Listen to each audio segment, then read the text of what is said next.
तो नमस्कार दोस्तों, स्वागत है आपका एनके फाइनेंस टॉक्स की अगली वीडियो में। तो बेसिकली जो आज हमारा टॉपिक है वो है हमारा बैंक्स और एनबीएफसी के डिफरेंस को लेके। काफ़ी लोग कंफ्यूज होते हैं बैंक्स और एनबीएफसी में, तो आज हम इसी टॉपिक के ऊपर बात करने वाले हैं। तो बेसिकली हम दो पार्ट में डिवाइड कर देते हैं। एक जो हमारा इस तरफ आ गया हमारा बैंक्स और इस तरफ आ गया हमारा एनबीएफसी, जिसको हम कहते हैं नॉन बैंकिंग फाइनेंस कंपनी। तो बेसिकली जो आज हमारा टॉपिक है वो है difference between banks and NBFC. ठीक है, तो इस तरफ हम बैंक्स के रिगार्डिंग बात करेंगे, इस तरफ हम एनबीएफसी के रिगार्डिंग बात करेंगे, जो आती है नॉन बैंकिंग फाइनेंस कंपनीज। तो सबसे पहले हम बात करते हैं बैंक्स के ऊपर। जो बैंक्स का पहला पॉइंट है वो है हमारा आरबीआई प्रोवाइडेड लाइसेंस। मतलब बैंक्स को लाइसेंस कौन देता है, अथॉरिटी कौन देता है। अगर मैं जैसे अब मैं कोई अपना प्राइवेट बैंक को स्टेबल करना चाहता हूं तो मेरे को अथॉरिटी किससे लेनी पड़ेगी? तो मेरे को अथॉरिटी लेनी पड़ेगी आरबीआई से, रिजर्व बैंक ऑफ इंडिया से। रिजर्व बैंक ऑफ इंडिया एक मेरे को लाइसेंस प्रोवाइड करेगा ताकि मैं बैंक टाइटल को यूज कर पाऊं। बिना आरबीआई के लाइसेंस के मैं बैंक टाइटल को यूज ही नहीं कर सकता। तो सबसे पहली कंडीशन क्या होगी? RBI provided licence. किसके लिए? बैंक टाइटल को आप यूज करने के लिए। तो बिना आरबीआई के लाइसेंस के मैं बैंक टाइटल को यूज ही नहीं कर सकता। ठीक है, तो ये सबसे पहला पॉइंट था हमारा। अब हम आते हैं एनबीएफसी की तरफ। तो एनबीएफसी क्या है? एनबीएफसी एनबीएफसी वो फाइनेंशियल इंस्टीट्यूट है, वो फाइनेंशियल इंस्टीट्यूट है जो लोगों और बिजनेसेस को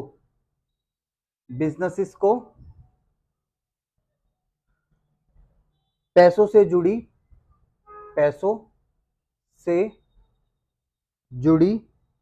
सर्विसेज प्रोवाइड करता है। सर्विसेज प्रोवाइड करता है। ये बैंक्स नहीं होते, ये बैंक्स नहीं होते ये बैंक्स नहीं होते हैं, बट बैंक्स की तरह सिमिलर सर्विसेज प्रोवाइड करते हैं। सिमिलर सर्विस प्रोवाइड करते हैं। ठीक है, तो सबसे पहले हमने बात करी थी बैंक्स को लेके। बैंक्स के ओपन करने के लिए सबसे पहले मेरे को लाइसेंस कहां से लेना पड़ेगा? आरबीआई से। और एनबीएफसी क्या है? एनबीएफसी वो फाइनेंशियल इंस्टीट्यूट है जो लोगों और बिजनेसेस को पैसों से जुड़ी सर्विसेज प्रोवाइड करता है। ये बैंक्स नहीं होते, बट बैंक की तरह सिमिलर सर्विस प्रोवाइड करते हैं। मतलब एनबीएफसी क्या है? एक वो फाइनेंशियल इंस्टीट्यूट है जो लोगों को पैसों से रिलेटेड, मतलब कि जो छोटे स्मॉल काइंड ऑफ बिजनेसेस है उनको पैसों से रिलेटेड सर्विसेज प्रोवाइड करते हैं। ये बैंक्स नहीं होते, बट बैंक की तरह सिमिलर काम करते हैं। इनका भी काम है पैसा देना, और बैंक्स का भी काम होता है लोगों को पैसा देना इंटरेस्ट के तौर पर, ताकि वो बैंक लोगों को पैसा देके उनसे इंटरेस्ट अर्निंग कर पाए। वो भी एक किस्म से एसेट्स है उनके। ठीक है, अब एनबीएफसी कौन कौन से काम करते हैं? ये लैंडिंग का बिजनेस भी करते हैं। लैंडिंग का बिजनेस भी करते हैं। लैंडिंग का बिजनेस मतलब क्या है? कि लोगों को पैसा प्रोवाइड करते हैं, लोन्स प्रोवाइड करते हैं, मतलब कि ये लैंडिंग का बिजनेस भी करते हैं। सेकंड, इंश्योरेंस बिजनेस भी करते हैं। ये क्या करते हैं? ये इंश्योरेंस बिजनेस भी करते हैं। मतलब कि ये लोगों को सेफ्टी पर्पस पे एक सिक्योरिटी प्रोवाइड करते हैं कि अगर आपको इन फ्यूचर कुछ भी मिस हैपनिंग टाइप कुछ भी होता है या आपको कोई मेडिकल इश्यूज आते हैं तो हम आपको सिक्योरिटी, एक सेफ्टी प्रोवाइड करेंगे। ठीक है, मतलब कि ये इंश्योरेंस के बिजनेस में भी डील करते हैं। तीसरा, रिसीविंग डिपॉजिट्स। ये लोगों से पैसा भी रिसीव करते हैं, पैसा भी डिपोजिट, मतलब कि रिसीविंग डिपॉजिट्स, ये लोगों से डिपॉजिट्स भी रिसीव करते हैं। किसके तौर पर? जैसे आप इंश्योरेंस कंपनीज में लगा लो कि काफी लोगों से कंपनीज क्या करती है, एनबीएफसी क्या करती है, महीने का या क्वार्टरली बेसिस पे या हाफ ईयरली बेसिस पे या ईयरली बेसिस पे लोगों से फंड रिसीव करती है। ठीक है, तो मतलब कि ये रिसीविंग डिपॉजिट्स भी करते हैं। इंश्योरेंस कंपनीज हो गई, म्यूचुअल फंड्स हो गए, तो काफी सेक्टर्स में ये डील करती है। अब चौथा, acquisition of shares, stocks, bonds और debentures.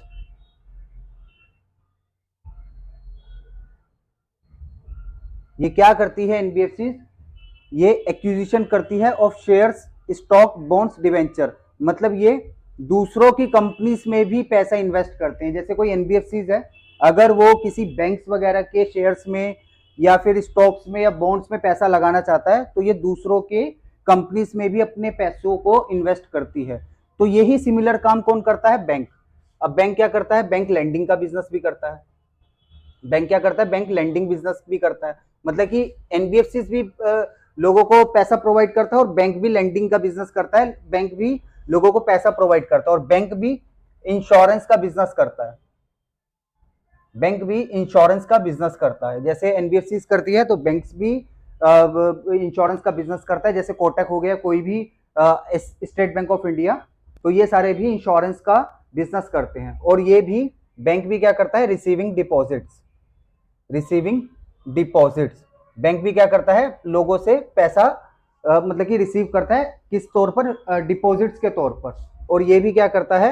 Acquisition of shares, bonds, debentures. मतलब ये भी दूसरी कंपनीज में अपने पैसों को इन्वेस्ट करता है। जैसे आपने काफी बार ये भी सुना होगा कि पीएनबी जैसे किसका मर्जर है? मेटलाइफ का। तो ऐसे काफी बैंक्स एक प्राइवेट एनबीएफसी से टाइप भी कर लेते हैं। तो मतलब कि काम इनके दोनों के सिमिलर ही है। बैंकों का भी काम है पैसा देना, इंश्योरेंस में इन्वेस्ट करना, लोगों से पैसा रिसीव करना एज पर डिपॉजिट्स, और ये आपका दूसरों की कंपनीज में अपने पैसे को इन्वेस्ट करना। एनबीएफसी का भी सेम बिजनेस है और बैंक्स का भी सेम बिजनेस है। अब आने वाले टॉपिक्स पे हम बात, अब मतलब कि अब जो टॉपिक्स मैं आपके साथ शेयर करूंगा, तो उसमें आपको ब्रीफ हो जाएगा कि what is difference between banks and NBFC.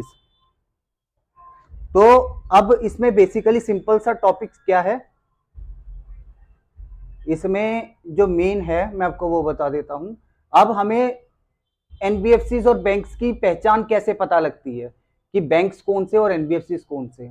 जैसे मैंने आपको पहले ही बताया था कि बैंक क्या करता है, मतलब कि बैंक ओपन करने के लिए आपको आरबीआई से लाइसेंस लेना पड़ता है बैंक टाइटल को यूज करने के लिए। तो अब जैसे बैंक की पहचान कैसे होगी? जैसे कोटक महिंद्रा, क्या आ गया? बैंक, मतलब कि बैंक टाइटल आ गया एंड में। अब आगे जैसे HDFC, housing development finance company, HDFC bank, ICCI bank, state SBI, state bank of India. आगे बात करते हैं आईडीएफसी बैंक, इंडसइंड बैंक। मतलब कि जिसके पीछे बैंक लगता है आप उससे उसकी पहचान कर सकते हो कि भैया ये बैंक है। और एनबीएफसी की क्या पहचान है? जिसके पीछे बैंक नहीं लगता। जैसे टाटा, टाटा का भी क्या काम है? लोगों को पैसा देना और उनसे इंटरेस्ट रिसीव करना, लेकिन इसके पीछे बैंक नहीं लगता। तो इसकी क्या पहचान है? दैट मीन्स ये एनबीएफसी है। टाटा हो गया आपका, एक्सिस फाइनेंस हो गया आपका, आपका फुलरटन हो गया, आपका हीरो हो गया, ठीक है, आपका आदित्य बिरला हो गया, ठीक है, आपका आदित्य बिरला हो गया, आपका हीरो हो गया, आपका पेशेंस हो गया, आपका आपका फिनेबल हो गया आपका, ठीक है, आपका मतलब कि ये सारे के सारे क्या आते हैं? ये सारे के सारे हैं एनबीएफसी। बैंक के पीछे बैंक लगता है, एनबीएफसी के पीछे बैंक नहीं लगता। कभी आपने सुना Tata bank, axis finance bank? नहीं। ये क्या है? ये सारे के सारे एनबीएफसी है। इनका भी काम पैसा देना है और इनका भी काम पैसा देना है। तो आप इससे पहचान लगा सकते हो जिनके पीछे बैंक टाइटल वर्ड यूज नहीं होता, बट काम दोनों का लोगों को लोन देना और उनसे इंटरेस्ट रिसीव करना है, तो आप ऐसे पहचान कर सकते हो कि इसको, जिसके पीछे बैंक नहीं लगता उसको कहते हैं हम एनबीएफसी, और जिसके पीछे बैंक का टाइटल यूज होता है वो आपके हैं बैंक्स। अब मैं आपको और इसके रिलेटेड मैं आपको बता देता हूं। अब मैं आपको बताता हूं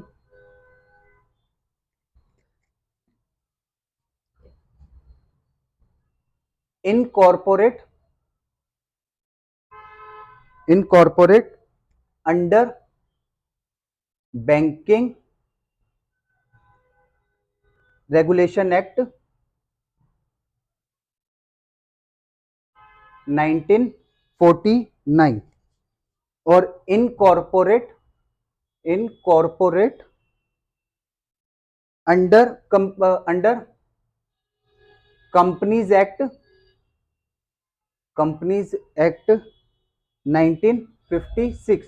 एक, अगर किसी आपको बैंकिंग का लाइसेंस लेना है प्राइवेट बैंक का, तो आपको किसके अंडर मिलेगा? वो मिलेगा under section banking regulation act 1949। और अगर आपको कोई अपनी एनबीएफसी स्टार्ट करनी है तो आपको लाइसेंस किससे मिलेगा? कंपनीज एक्ट 1956 के तहत आपको लाइसेंस मिलेगा।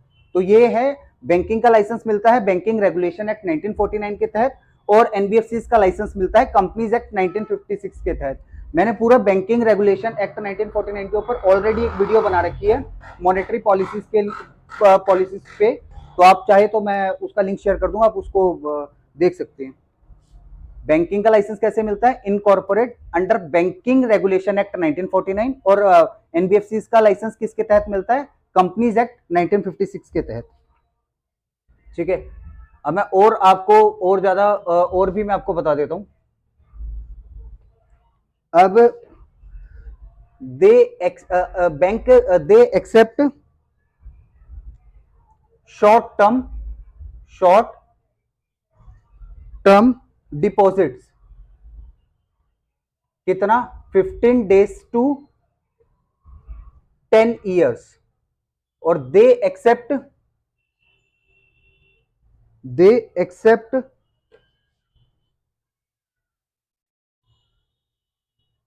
they do not accept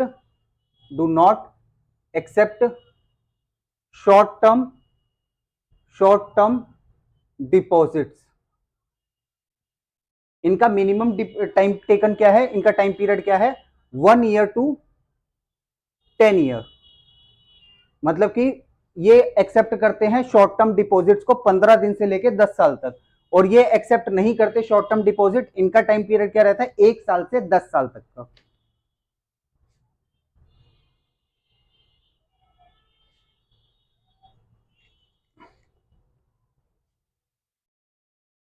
अब मैं एक और वो आपको बता देता हूं, bank providing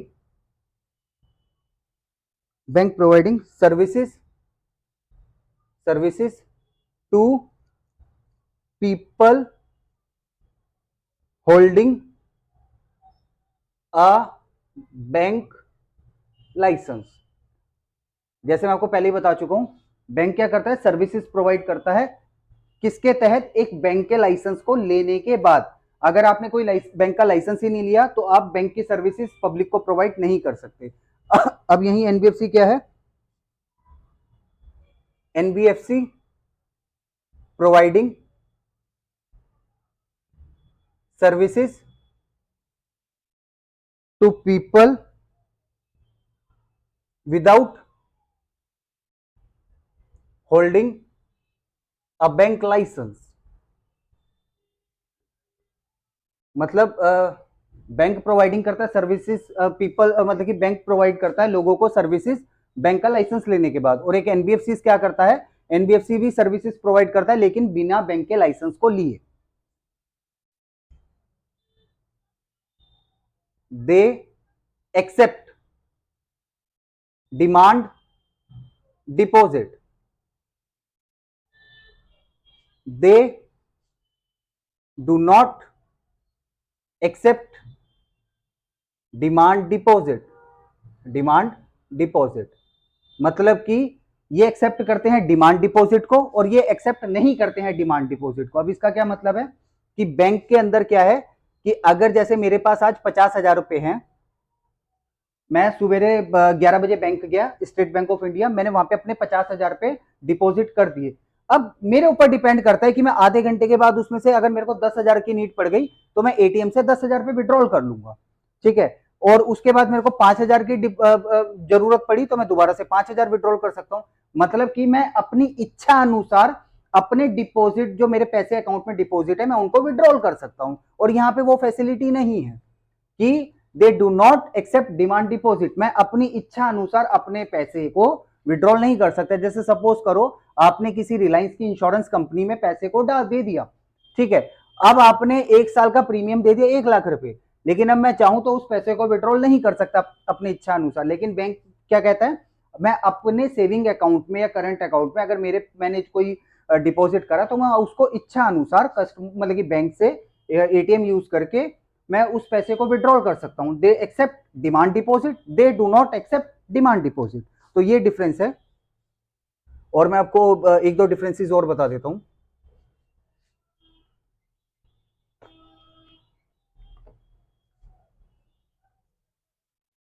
they maintain CRR and SLR. और एनबीएफसी क्या है, they do not maintain CRR and SLR. अब बैंक क्या करता है, बैंक मेंटेन करता है किसको, सीआरआर को और एसएलआर को। अब ये क्या है, सीआरआर का मतलब है कैश रिजर्व रेशियो है, और एसएलआर का क्या मतलब है, स्टैट्यूटरी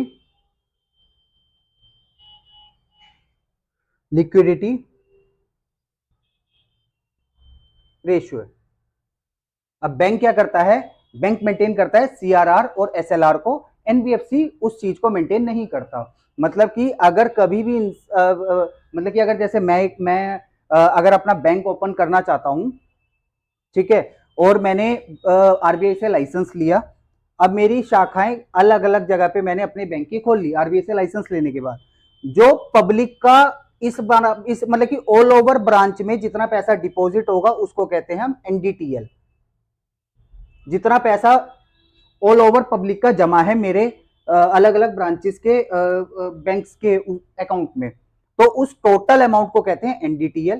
तो आरबीआई क्या करता है, एनडीटीएल का 3% या 4% सीआरआर के रूप में, कैश रिजर्व रेशियो के रूप में आरबीआई अपने पास में एज अ सिक्योरिटी मनी कह सकते हो आप, रख लेता है।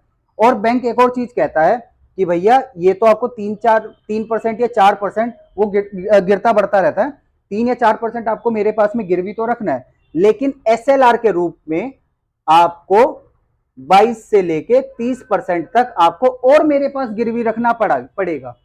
कि कभी इमरजेंसी आ जाती है या कभी कुछ भी मतलब कि पब्लिक क्या करती है कि काफी पैसा विड्रॉल कर लेती है, अपने खातों से निकालती है, तो उस रूप में आपको सीआरआर और एसएलआर आपको हमारे पास में आरबीआई के पास में मेंटेन करना पड़ेगा। बट एनबीएफसी अपना अर्निंग का 70% या 80% अपना अर्निंग का वो लोगों को इंटरेस्ट के तौर पर, लोन के तौर पर दे सकती है।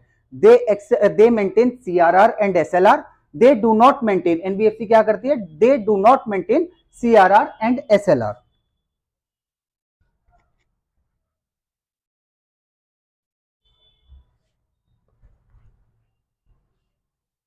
और एक दो पॉइंट मैं आपको बता देता हूं। Transaction transaction services are provided by banks.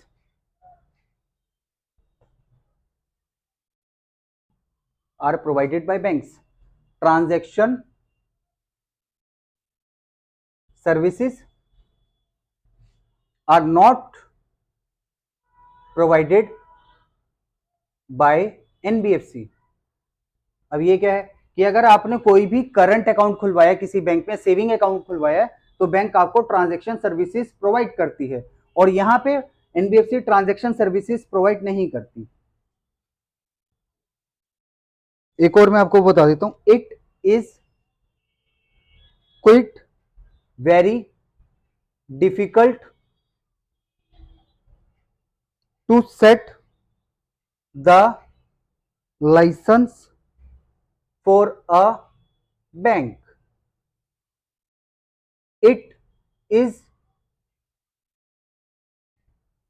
much easier to get a registration as an NBFC. मतलब कि इसमें काफी डिफिकल्ट होता है। अगर आप एक बैंक का एक लाइसेंस लेना चाहते हो आरबीआई से, तो वो बहुत डिफिकल्ट है बैंक का लाइसेंस लेना, और ये बैंक के लाइसेंस के अकॉर्डिंग बहुत इजी है कि आप एक एनबीएफसी का रजिस्ट्रेशन आप ले सकते हो। एक दो पॉइंट्स मैं आपको और बता देता हूं। अब बैंक्स क्या करता है, बैंक्स आपको चेक की फैसिलिटीज प्रोवाइड करता है, जहां की एनबीएफसी आपको चेक की फैसिलिटीज प्रोवाइड नहीं कर सकते। ठीक है, मतलब कि एक बैंक आपको, अगर आपका किसी बैंक में आपका करंट अकाउंट है, सेविंग अकाउंट है, तो बैंक आपको चेकबुक इशू करके दे सकता है। यहाँ पे वो आप एनबीएफसी आपको चेकबुक इशू नहीं करके दे सकता। यहाँ पे आपको एटीएम की, ठीक है, फैसिलिटीज मिल जाएगी, बट यहाँ पे आपको एटीएम की भी फैसिलिटी नहीं मिलेगी। और जैसे मैंने आपको पहले ही बताया था, डिमांड डिपॉजिट यहाँ पे फैसिलिटी मिल सकती है, यहाँ पे डिमांड डिपॉजिट की फैसिलिटीज नहीं है। तो ये कुछ हमारे पॉइंट्स थे जिसके जो मैंने आपके साथ शेयर करे कि what is difference between banks and NBFC. तो आज के सेशन में हमारे इतना ही। आज हमने जो इस टॉपिक पे बात करा बैंक्स के बारे में और एनबीएफसी के बारे में। अगर इसके रिलेटेड आपको कुछ डाउट रहता है या कुछ भी रहता है, तो आप मेरे से पूछ सकते हो, कमेंट सेक्शन में आके आप कमेंट कर सकते हो। तो बाकी आज के सेशन में हमारे इतना ही। हमारे चैनल को लाइक करें, सब्सक्राइब करें एंड शेयर जरूर करिएगा।